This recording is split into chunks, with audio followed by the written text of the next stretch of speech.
AIIMS के social media में आप सभी का स्वागत है। हम सब तनाव में होते हैं और हर इलाज का बेहतर से बेहतर इलाज एम्स विजयपुर करने जा रहा है। बस थोड़े दिनों की बात है। बात अब करें मानसिक हम तनाव की। ये सभी इससे गुजर रहे हैं। कैसे गुजरते हैं, क्यों गुजरते हैं, इसका इलाज क्या है। चूँकि ये दिन भी है आज उसी के लिए है। पूरे विश्व में आज इसे हम कहते हैं इंटरनेशनल स्ट्रेस अवेयरनेस दिन। ये 1 नवंबर को आता है और पहला बुधवार। और इसकी संपूर्ण जानकारी आपको डॉक्टर सुनीता कुमारी जी, आप जो असिस्टेंट प्रोफेसर हैं डिपार्टमेंट ऑफ फिजियोलॉजी। डॉक्टर साहब आपका स्वागत है। मानसिक तनाव की बात है। दर्शकों के लिए जानना चाहेंगे ये तनाव कैसे होता है और आज के दिन की विशेषता पूरे अंतर्राष्ट्रीय मंच पे कैसी है। धन्यवाद। ये इंटरनेशनल स्ट्रेस अवेयरनेस डे जो है ये 1998 में इंटरनेशनल स्ट्रेस मैनेजमेंट एसोसिएशन द्वारा स्टार्ट किया गया था। इसकी महत्वता ये है कि जैसे स्ट्रेस जो है ये बहुत कॉमन प्रॉब्लम है और आज के दौर में हर एक इंडिविजुअल जो है वो स्ट्रेस से गुजर रहा है। तो ये लोगों में अवेयरनेस जगाने के लिए था कि लोग स्ट्रेस को जाने ये एक्चुअली है क्या और इसको हम किस तरह से हम कम कर सकते हैं। स्ट्रेस जो है ये एक फीलिंग है जब हमें किसी पर्टिकुलर सिचुएशन के साथ, किसी डिफ़िकल्टी के साथ हमें जूझना पड़ता है, तो उस समय हमें जो फीलिंग आती है उसको हम स्ट्रेस के नाम से जानते हैं। स्ट्रेस जो है ये 2 प्रकार का होता है। एक होता है गुड स्ट्रेस, जिसको हम साइंटिफिक लैंग्वेज में यू स्ट्रेस बोलते हैं। ये हमारी जो कार्य क्षमता है इसको बढ़ाता है, हमारी जो प्रोडक्टिविटी है इसको इंक्रीज़ करता है और हमारी जो परफॉर्मेंस है वो बेहतर बनाता है। और हर एक इंडिविजुअल जो है जब तक वो अवेक स्टेट में होता है वो यू स्ट्रेस में होता है, यानी उसमें नॉर्मल स्ट्रेस जो है वो चलता रहता है। ठीक इसी तरह जब ये यू स्ट्रेस जो है ये एक पर्टिकुलर लेवल से आगे बढ़ जाता है, ये एक पर्टिकुलर जो बॉर्डर लाइन है उसको क्रॉस कर देता है, एक्सेस हो जाता है और प्रोलॉन्ग्ड हो जाता है, तब ये बैड स्ट्रेस के नाम से जाना जाता है। और उस टाइम ये हमारी जो कार्य क्षमता है और हमारी प्रोडक्टिविटी है उसको कम करता है। डॉक्टर साहब, एक आम पेशेंट में उसको ट्रीटमेंट में जब करता है उससे पहले उससे सिम्टम लक्षण क्या होते हैं, ये आवश्यक बात ज़रूर आपसे लेकर दर्शकों को देना चाहूँगा। स्ट्रेस जब हद से बढ़ जाता है तो उसके कुछ साइंस एंड सिम्टम्स हमें नज़र आते हैं।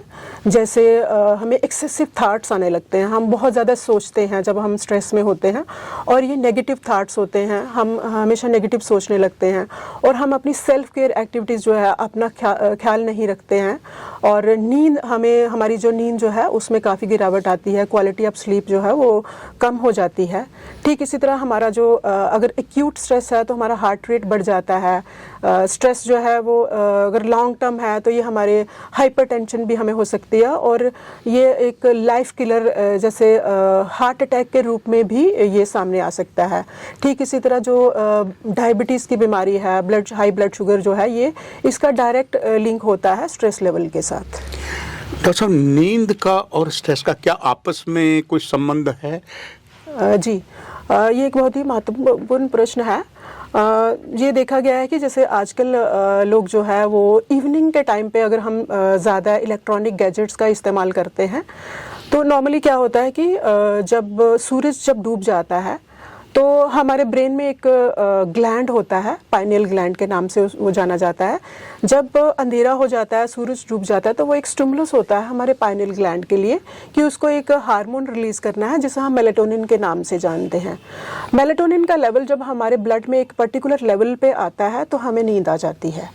लेकिन जब हम इवनिंग के टाइम में शाम को इलेक्ट्रॉनिक गैजेट्स यूज़ करते हैं तो उसकी जो लाइट जब हमारी आंखों पे पड़ती है तो वो एक सिग्नल होता है हमारे पाइनियल ग्लैंड के लिए कि अब हम अभी तो ये डे लाइट चल रही है, अभी दिन है, तो इसलिए वो जो मेलेटोनिन हार्मोन है वो रिलीज़ नहीं होता है।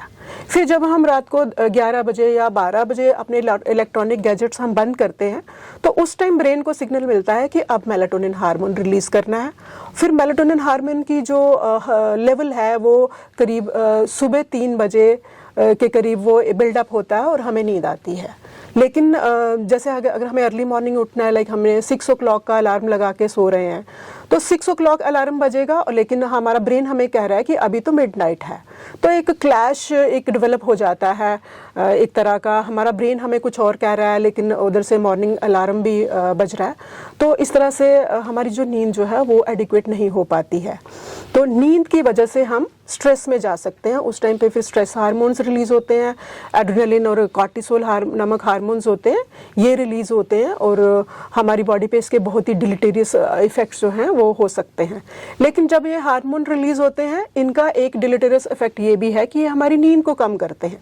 तो ये टू वे रिलेशनशिप रहता है स्ट्रेस और नींद का। डॉक्टर साहब, आखिर ये हो जाता है और आज का महत्वपूर्ण दिन है, इस पर बात और भी आपसे लेकर फिर दर्शकों को देना चाहूँगा।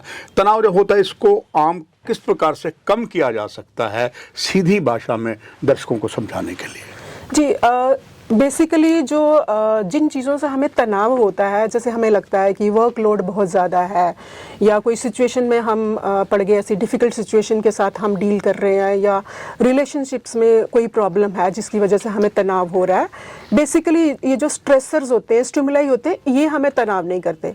हम किसी सिचुएशन को किस तरह से हम उसको डील करते हैं, क्या हम किस तरह से सोचते हैं लाइफ के बारे में, वो चीज़ें हमें तनाव करती है।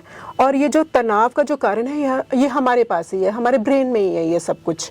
और ऑलमाइटी ने हमारे ब्रेन में एक रिवार्ड सेंटर भी इनकॉर्पोरेट किया है, जिसपे अगर हम ग्रेटिट्यूड की भावना रखते हैं, सेल्फलेस सर्विस की भावना रखते हैं, तो ये सारी जो एक्टिविटीज़ हैं ये हमारे रिवार्ड सेंटर को स्टिमुलेट करती हैं, जिसकी वजह से हमें फील गुड हार्मोन्स हमारे ब्रेन में रिलीज होते हैं और हमारा तनाव जो है वो कम होता है। ठीक इसी तरह मैं एक्सरसाइज की बात करती हूँ। एक्सरसाइज से भी जो फिजिकल स्ट्रेस जब हम अपनी बॉडी पे डालते हैं तो ये काफ़ी हद तक हमारे मेंटल स्ट्रेस को कम करता है। एक्सरसाइज भी हमारे ब्रेन में जो है वो फील गुड हार्मोन्स को रिलीज करवाती है। ठीक इसी तरह योगा और मेडिटेशन की बात मैं कहती हूँ। जब हम योग करते हैं तो एक्चुअली हम प्रेजेंट मोमेंट में आ जाते हैं, हम पास्ट की वरीज और फ्यूचर के टेंशन्स को छोड़कर प्रेजेंट मोमेंट में जीने लगते हैं, और ये बहुत ही एक इम्पॉर्टेंट तरीका है स्ट्रेस को कम करने का। लेकिन हर एक इंडिविजुअल के लिए स्ट्रेस की जो रेमेडी है वो डिफरेंट है। लाइक अगर कोई फिजिकली अंडर स्ट्रेस है, अगर किसी को हार्ड मैनुअल लेबर करनी पड़ रही है, तो उसके लिए फिजिकल स्ट्रेस जो है वो सबसे बड़ा स्ट्रेस बस्टर होता है। लेकिन अगर कोई मेंटली स्ट्रेस में है तो उसके लिए जो एक्सरसाइज है वो एक स्ट्रेस बस्टर हो सकती है।